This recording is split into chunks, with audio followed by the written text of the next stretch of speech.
Sound? Alright, here we go. I got a pound! What the fuck?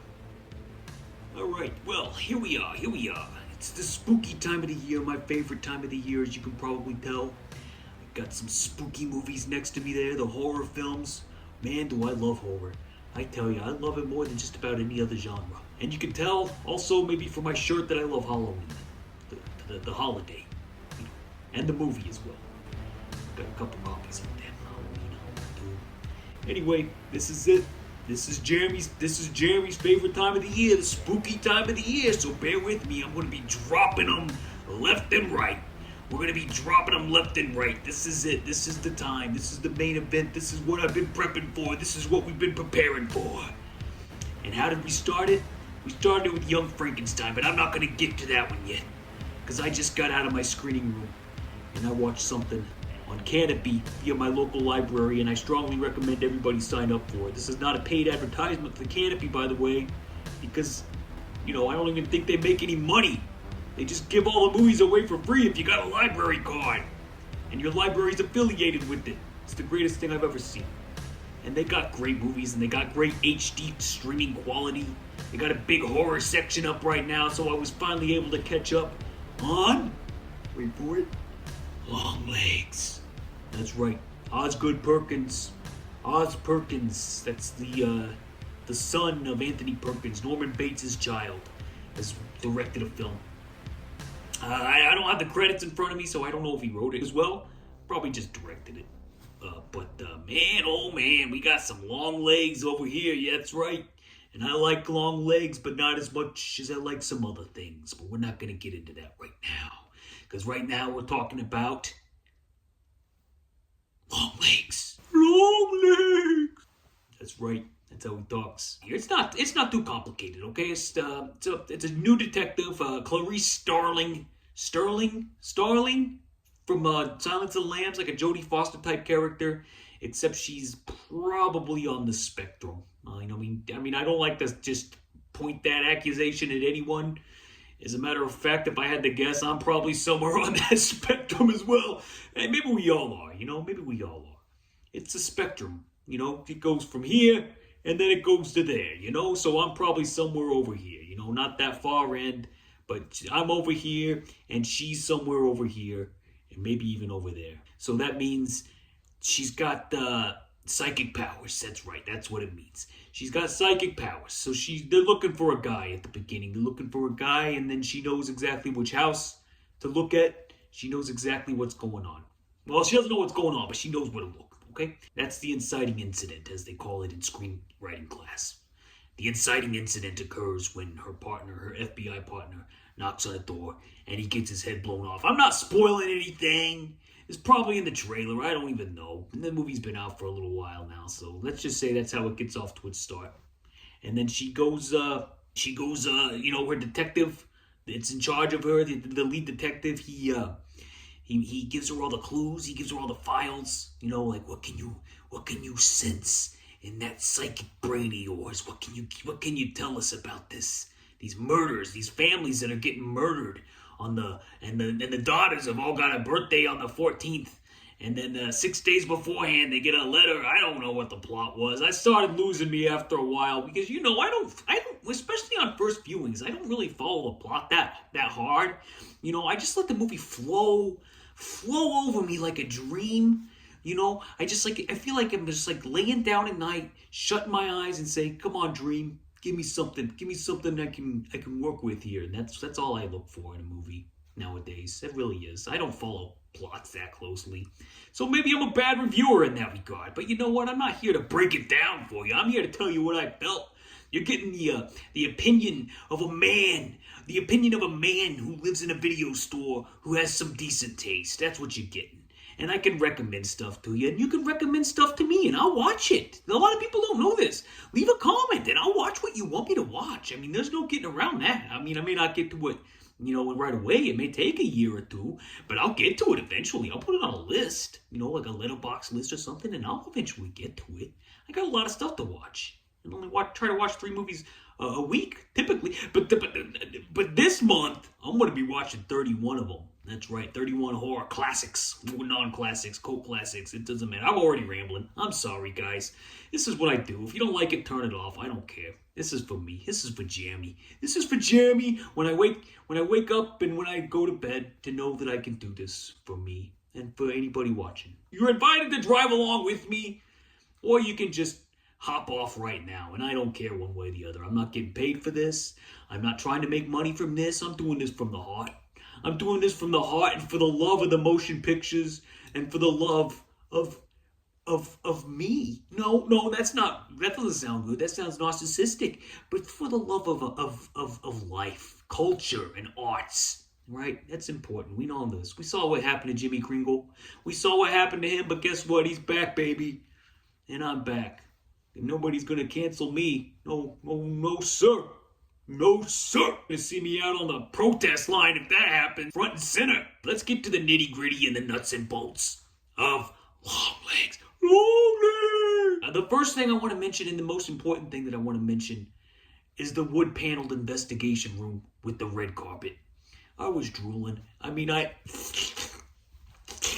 God, it's on the floor. I was drooling like you've never seen before. And I tell you what, that wood paneling was straight out of the 70s, even though the movie, as I can tell, based off the pictures on the walls, takes place in the 90s. And I kind of think it's funny how it never gives you title cards about what year you're in, but you can always kind of guess based off of the picture of the President of the United States that's on the wall, either in the FBI office or at one point in a flashback, there's a picture of Nixon just randomly on a wall. This isn't even a comedy, and I thought that was hilarious. Like, that's subtle stuff. Like, some people might complain about that kind of detail and stuff, but I thought it was very funny. I think Osgood's got a good sense of humor. Osgood has got a good sense of humor. If I'm being too loud, you let me know. I'm sorry. I'm a little pumped. I had a lot of coffee this morning. I saw a good movie, so I'm pumped. I got the blood coursing through the veins, and I'm ready to go. I'm ready to go now. Quiet down, Jeremy. Quiet down. I don't want to scare anyone, okay? This is not the time of year to be scared. The main character, I saw her smoking in one scene. That's something you don't see too often in 2025, but it is an R-rated movie. And they're not required to tell you that smoking is bad in R-rated movies, but let me tell you something right now. Smoking is not good for you. People ask me, Jamie, how does your skin look so nice and soft and supple? And you're a 40-something-year-old man. And I tell them, I don't smoke, I don't drink, I don't do drugs. These are my drugs. Those are my drugs right over there. This one. Oh, God, that was expensive. I shouldn't have done that. That was a Carrie classic that I ordered off eBay for $50. Oh, my God, why did I do that? Let me check it. Hold on. No, it's okay. Let me tell you. Just don't smoke, all right? There's no hope with dope. Don't do cigarettes.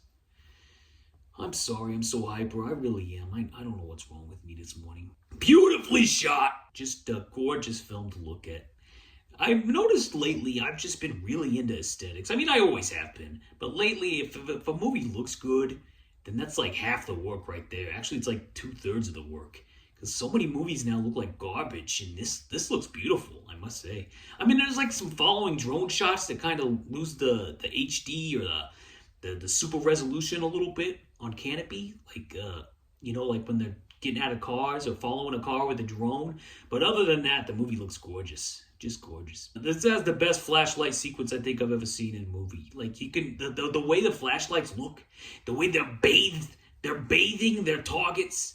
And just the beams and how they glow off of the camera and through the light. It's just, I mean, I know a lot of people aren't going to mention this. These are things that I mention. These are things that you're not going to get anywhere else. Who else is going to tell you that the flashlights look incredible in Longlegs? And I'm telling you right now, there's a scene with flashlights and they look absolutely incredible. Yeah. Not since Dog Day Afternoon have I seen a scene with a flashlight that made such an impression on me. And in that one, it's more just the sound. When Sonny's like, give me some light over here. Give me some light over here. And then it's making like a little. the little sound. Give me a little ASMR tingle. Always has when he's doing that. Give me some light over here. Flashlights, good stuff. Got one down here right now. Oh! T-Rex. T-Rex is on the soundtrack multiple times. You know who he is. He's a guy, he's an interesting guy. What's his name? Mark something? He passed away too early because, he has a really distinctive voice and all of his songs are very hook-based and repetitive based off of that hook, but you never get tired of them. It's very weird. Like, this is a hard talent to have. And he does it. You might remember his music from Billy Elliot. I was dancing when I was 12. Oh. He does that thing with his voice. Oh. T-Rex. I also saw a Lou Reed post picture up in a bathroom. Longlegs has got a cool basement. I'm not going to lie. He's got some nice lady pictures on there. They're bathed in red light. Then he's got, he clearly likes music. He sings in the car. He kind of reminds me of me, except I'm not like him. Let's say that, okay? Because, he does the singing. He'll do the singing out of nowhere. I think he makes up a song at one point. He's like, I can't do it. But he does what I do. I like to make up songs all the time. I'll make up one right now if you want. Got this light being on my feet. Bow, bow, bow. Got these boxes next to me. Can't help it. I don't know what's wrong with me. Nick Cage looks a lot different than the last time I saw him. And I think he might have had some work done. But he's chilling in this. He chills me to the bone. He's right at the beginning and then he shows up later on. That dude does anything. He's in is he approaching Eric Roberts' level of filmography? Because he is just he goes nuts. He goes nuts with the movies. He'll do anything. And he gives it his all still. He ain't phoning it in here. He's created a character. He created a monster. Longlegs. It's a good movie. I recommend it. It lost me in the last half, but like I said, I watched it like a dream and I still enjoyed it. I knew the gist of what was going on. That's all you need is the gist. I'm a big fan of the gist. It was good. Real good. 3.5 thumbs up. That's right, 3.5 thumbs up. Could have been 4 if that last act brought it all home. As satisfying as the first 2/3 were, because it was really cooking for a while there, and I was with it. But then that last act just kind of got a little too complicated and exposition-y for me, but still very good. 3.5 thumbs up for Longlegs. Check it out. Good horror movie. Good Halloween horror. And then the first movie I kicked it off with, going out of order, but that's okay, is Young Frankenstein. It was actually showing down the street in the movie theater in this flashback cinema that they've been doing down the street in the theater that's down my street. And I was planning on going. I was going to go check it out, but I was like, I just spent almost 3 hours watching one battle after another, and on Monday, and now I'm going to go back.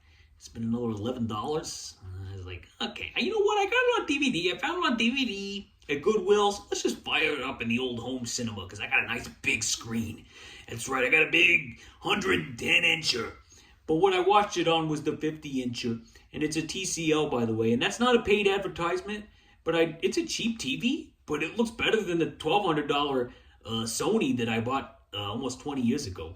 So there's that. TV technology has come up to the point where you can get one of those cheap entry grade TCLs, and they look fantastic. 4K. It looks great. I'm not a video audiophile, but it looks great to these old eyes. Young Frankenstein. Am I crazy? Or did they even get it to sound old? It sounds old. It sounds like the opening credits especially sounds like an old 1930s Universal movie. And I think this might be one of the first movies that kind of directly reference how movies used to look. So it was kind of ahead of its time in that regard because, it looks, how Grindhouse has all the scratches and tries to look like a 70s movie. This movie, definitely tries to look like a 1930s movie, and in many ways it outdoes it because the cinematography is gorgeous. I love gorgeous cinematography, and I love that word gorgeous. Movie is perfectly cast. Perfectly cast. I could run down the list. You got Gene Wilder, one of the most charismatic individuals who ever walked the earth, and one of the most talented as well, and we miss him. We miss you, Gene. Miss you every day. He's an absolute gift from God, that guy, Gene Wilder. Terry Garr, who I love dearly. I've grown to love her more in the last few years. I don't know what it is, but she's just so funny and she's beautiful. And I'd like to take her out to dinner. You know, I'd like to give her a good dinner, show her a good time. You know, she's one of those ladies. She's absolutely miss you every day, Terry. Gene Hackman's in here doing a full-on comedic role that you don't see him do too often, and we lost him this year too. Miss you every day, Gene Hackman. Miss you every day. Madeline Kahn is in here. She's still with us. I can't remember. We might have lost her too. Miss you every day, Madeline Kahn. Who's still with us in this? Marty Feldman. Oh my God, that's one of the funniest performances of all time. He's got that hoodie on the whole time. You know, it's not really a hoodie, but he's got a hood on, and his little face is out there floating around, and he's got the eyes, those big bug eyes that are just beautiful to look at. Like, always afraid he's going to knock him into something or something. But, man, he is hilarious. He steals the show every time he's on screen. And his little hump changes sides. What a weird joke. But, man, is this movie got some funny ones. Peter Boyle. Rest in peace. Miss you every day, Peter Boyle, as the monster. He's got that classic scene where he does the putting on the Ritz. And in actuality, you never see this too often in Frankenstein adaptations, but it's kind of funny how in the parody, this is like one of the few where he actually talks and he actually becomes an intellectual, which is what happens in the book, if I remember correctly. It's been a while since I read it, but that seems to be accurate to the Mary Shelley's Frankenstein. It's a fun one. It's a comedy classic that came out the same year as Blazing Saddles, which is insane. That one guy, Mel Brooks, was able to put out two comedy classics in one calendar year. Blazing Saddles came out in February, and I think I saw that Young Frankenstein came out in December. And both reference an old classic cinema, and they both look great, and they both have funny jokes. And while it's not the mile-a-minute laughs that we've become used to once movies like Airplane came along, it's still very funny. The humor's more subtle, so you're not exactly like busting a gut every 2 seconds, but it's just a good movie to look at, a good movie to watch, cozy movie, kind of puts you to sleep almost, not in a bad way, just in like that cozy black and white. I love cinema. I'd still dig it. I give it 4 stars and a heart on Letterboxd. Some people would give it 5. I give it 4. The cast gets 5. The cast is one of the best comedy casts of all time. But overall, I give it 4 stars, just because, you know, some of it doesn't land quite as well in 2025 as, you know, as maybe it should, but it's still great. It's still a great film. Still highly recommended and must see at least once. Young Frankenstein. All right, that'll do it. I don't want to go too long here. My timer up there already says we're almost up to. Oh, jeez. I just ramble. I'm sorry, guys. I'm so sorry. I just love spooky. I love the spooky time of year. I love Halloween. I'm so pumped. Can you feel it? Can you feel it? Oh, wait. One thing I wanted to mention about this movie, Young Frankenstein. I started watching it on a DVD that I found at Goodwill because it's very difficult to find it streaming anywhere. I bought it a couple months ago, and I put it in, and then like 73 minutes into the movie, the DVD just conked out. I took it out, I cleaned it with Windex, and I put it back in. Still conked out. So then I was like, oh God, what am I going to do? I want to watch this and finish it, review it for my channel so that I don't let anybody down. I don't let myself down. And yeah, I was getting scared. But then I found another version on the internet. So I guess it is streaming somewhere. You just got to know how to look for it. And it's a safe site too. It's right up there. You can get it. I'm not going to tell you what it is because, you know, I don't want to promote that type of stuff, but it's out there. Anyway, Young Frankenstein, 4 thumbs up. Heart, Longlegs, 3.5 thumbs up. Absolutely. Spooky season's just getting started, so stay tuned. Stay tuned for Jeremy's spooky season. Jeremy spoken, Godspeed, and look out for the creatures of... Oh, God, this is stupid. I'm not doing that.